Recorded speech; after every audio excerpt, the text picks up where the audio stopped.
Story. It's called the Oozlum Bird. It was on the Diamantina where the alligators grow, and the natives' allegations ain't particularly slow. He was old and he was ugly, he was dirty, he was low. He could lie like Ennis, and they called him Ginger Joe. He was a wooden water joey at the Jackaroo's retreat, where the swagmen and the shearers and the boundary riders meet. And he'd pitch him lots of fairies, but the best I ever heard was Macpherson's trip to Sydney on the famous Oozlum Bird. You can talk about your racehorse and the paces it can go.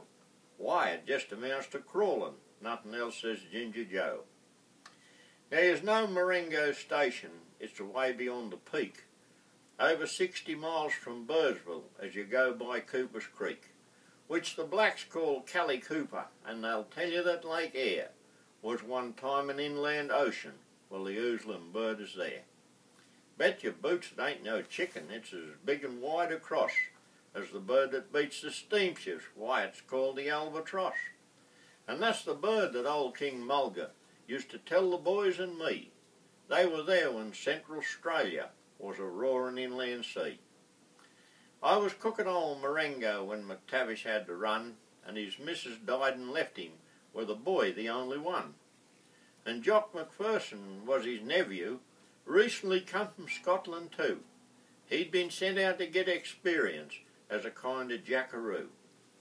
Now this kid of old McTavish was a daisy strike me blue.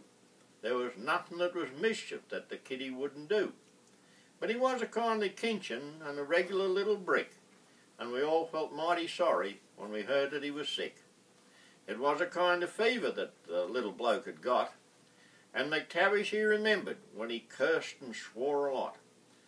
That a chemist down in Sydney had a special kind of stuff. It'd cure the kiddie's sickness in a jiffy right enough.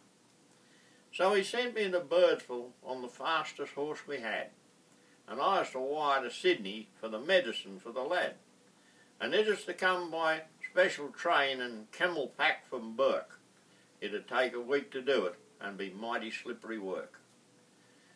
So I galloped into Birdsville and I sent the wire all right, and I'm looking round the township, meaning stopping for the night. I was waiting in the barroom, this same barroom, for a drink, when a wire comes from Macpherson and from Sydney Strike Me Pink.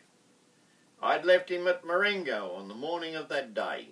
He was talking to McTavish at the time I came away. But here's a wire and it says, "Got here all right. Got the medicine I'm just leaving. I'll be home again tonight." Well, I thought I had the jim jams. Yes, I did, for spare me days. How in thunder had Macpherson got to Sydney anyways? But he got there, that was certain, for the wire was plain and clear. I could never guess conundrums, so I had another beer. In the morning, bright and early, I was out and saddled up, and away to break the record of old Carbon for the Cup. And I made that cuddy gallop as he'd never done before, and so help me, Bob Macpherson was there standing at the door. The kid was right as ninepence, sleeping peaceful in his bunk, and McTavish had delighted. He made everybody drunk. But Macpherson says, "Well, Ginger, you did pretty well, I heard, but you must admit you're beaten, Joe. I rode the Oozlum Bird." He said he'd often studied science long before he came out here, and he struck this kind of notion, which you'll think is mighty queer, that the earth, while rolling westward, and birds by rising high, may stop and travel eastward while the earth is rolling by. So he saddled up the Oozlum Bird and rose some miles above the plain. He let the earth turn underneath him till he spotted the domain.